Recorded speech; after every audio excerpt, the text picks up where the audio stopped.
الحمد لله رب العالمين وبه أستعين وأشهد أن لا إله إلا الله وحده لا شريك له وأشهد أن محمدا عبده ورسوله صلى الله عليه وعلى آله وصحبه وسلم تسليما كثيرا. أما بعد، قال شيخ الإسلام محمد بن عبد الوهاب رحمه الله في كتاب التوحيد باب ما جاء في الرياء وقول الله تعالى قل انما انا بشر مثلكم يوحى الي انما الهكم اله واحد. گرامی قدر حضرات و خواتین،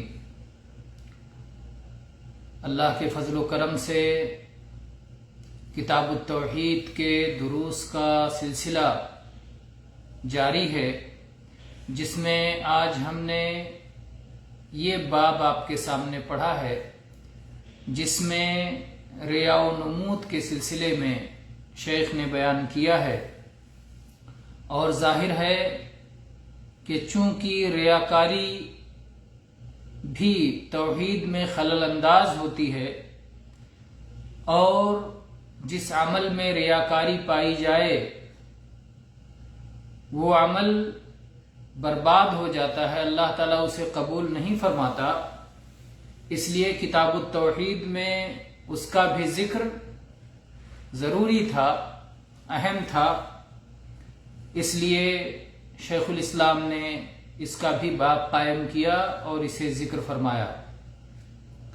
اور استدلال سورہ کہف کی آیت نمبر 110 سے کیا، جس میں اللہ تعالی محمد رسول اللہ صلی اللہ علیہ وسلم کو خطاب کر کے فرماتا ہے، قل، اے محمد صلی اللہ علیہ وسلم آپ فرما دیجئے، انما انا بشر مثلکم، میں تو تم جیسا ایک بشر ہوں، یعنی بشر ہونے کے معاملے میں تمہاری طرح ہوں.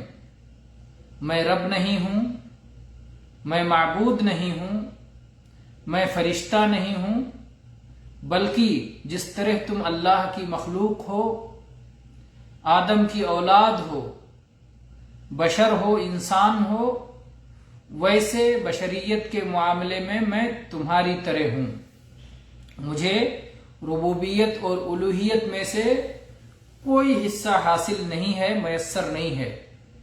ہاں، بشر ہونے کے ساتھ اللہ نے مجھ پر کرم کیا ہے، اور اس کرم کا بھی اللہ نے فوراً ذکر کیا کہ آپ کہیے انما انا بشر مثلکم یوحى الی، کہ میں بشر ہونے کے معاملے میں تو بالکل تمہاری طرح بشر ہوں، لیکن مجھ پر اللہ کی وحی آتی ہے، اور اس بنا پر میرا درجہ اور تمہارا درجہ یکساں نہیں ہے. مجھ پر اللہ کی وحی نازل ہوتی ہے. اللہ تعالی نے وحی قرآن کریم اور اپنا علم، آسمانی علم مجھ پر نازل کیا ہے. اس علم کی بنیادی باتیں کیا ہیں؟ اس کی سب سے اہم اور بنیادی بات یہ ہے انما الہکم الہ واحد، کہ تم اس بات کو یقینی طور پر جان لو کہ تمہارا معبود، سچا معبود جو لائق عبادت ہے، جو واقعی میں حقیقی طور پر جو معبود ہے، الہ واحد، وہ صرف ایک ہے. صرف ایک ہی معبود سچا ہے. باقی جتنے لوگوں کی بھی عبادت کی جاتی ہے، چاہے انسانوں میں سے، چاہے انسانوں کے سوا کسی اور چیز کی عبادت کی جاتی ہو، سب معبودان باطل ہیں. معبود برحق صرف ایک ہے.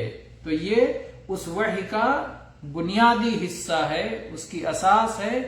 جو وحی مجھ پر کی جاتی ہے، اس میں ایک اہم بات یہ ہے کہ لائق عبادت صرف اللہ کی ذات ہے جو یکا و تنہا ہے.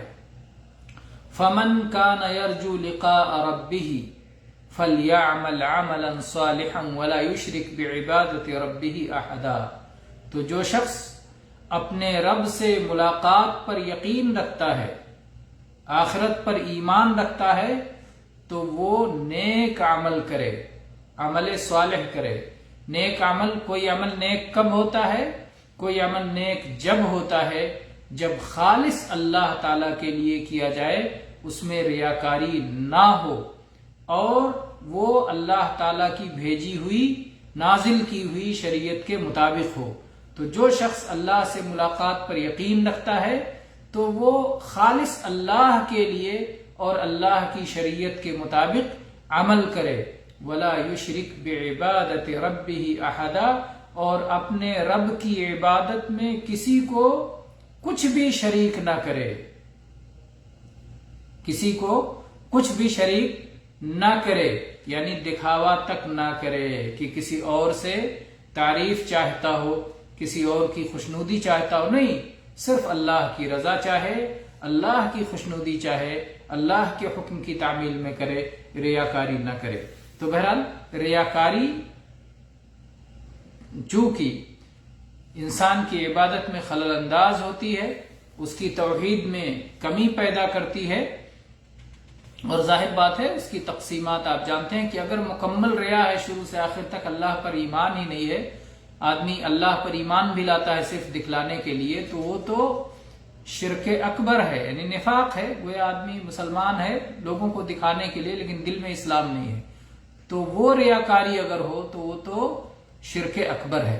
لیکن اگر یہ ہے کہ آدمی کھڑا ہوا اللہ کے لیے صلاۃ ادا کرنے کے لیے یا کوئی اور عمل کرنے کے لیے، اللہ کے لیے کھڑا ہوا، لیکن درمیان میں شیطان کی وسوسہ کی وجہ سے، نفس کی بیماری کی وجہ سے اس کو خیال آ جاتا ہے کہ فلاں کی نظر مجھ پہ پڑ رہی ہے تو لاؤ سجدہ تھوڑا لمبا کر دو، رکوع تھوڑا لمبا کر دو تاکہ اسے نیک اور پرہیزگار کہا جائے۔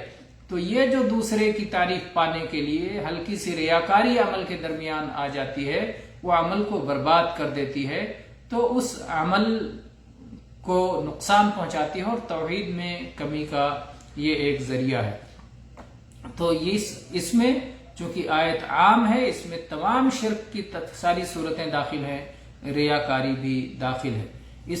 اس آیت سے یہ بات معلوم ہوتی ہے کہ ہمارے دین کی بنیاد اللہ کی توحید پر ہے کہ لائق عبادت ذات صرف ایک اللہ ہے، اور یہ بات بھی معلوم ہوتی ہے کہ دکھاوا شرک میں سے ہے، اور یہ بات معلوم ہوتی ہے کہ اللہ کے ساتھ کسی اور کی عبادت کرنا حرام اور ناجائز ہے، اور چاہے وہ انبیاء ہوں، اولیاء ہوں، بت ہوں، کوئی ہوں، کسی کی بھی عبادت کرنا درست نہیں ہے۔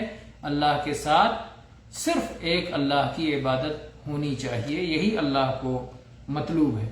اور مشرکین جو شرک کیا کرتے تھے وہ عبادت ہی کا شرک تھا، وہ اللہ کو پیدا کرنے والا تو جانتے تھے، رزق دینے والا مانتے تھے، لیکن جب دعا مانگنا ہوتا تھا، جب چڑھاوا چڑھانا ہوتا تھا، جب قربانی کرنی ہوتی تھی، جب اور دوسرے اعمال بجا لانے ہوتے تھے، تو کہتے تھے پیدا کرنے والا تو اکیلا وہی ہے، لیکن اس کے پیاروں کو اور اس کے قریبیوں کو اور پارساؤں کو اور پہنچے ہوئے لوگوں کو جو ہماری سفارش کر سکتے ہیں، ہم ان کو خوش کریں گے تو وہ اس تک ہماری بات پہنچا دیں گے۔ تو یہ سفارش کا عقیدہ تھا۔ بہرحال اس کی لمبی تفصیلات واقف ہیں، اگر درود سنتے ہیں، یہ خرابی تھی جو کفار مشرکین کے یہاں تھی۔ تو ہر طرح کے شرک سے پاک عبادت آدمی کرے تاکہ اسے اللہ کی رضا حاصل ہو، حتیٰ کہ معمولی ریاکاری سے بھی اپنے آپ کو بچائے۔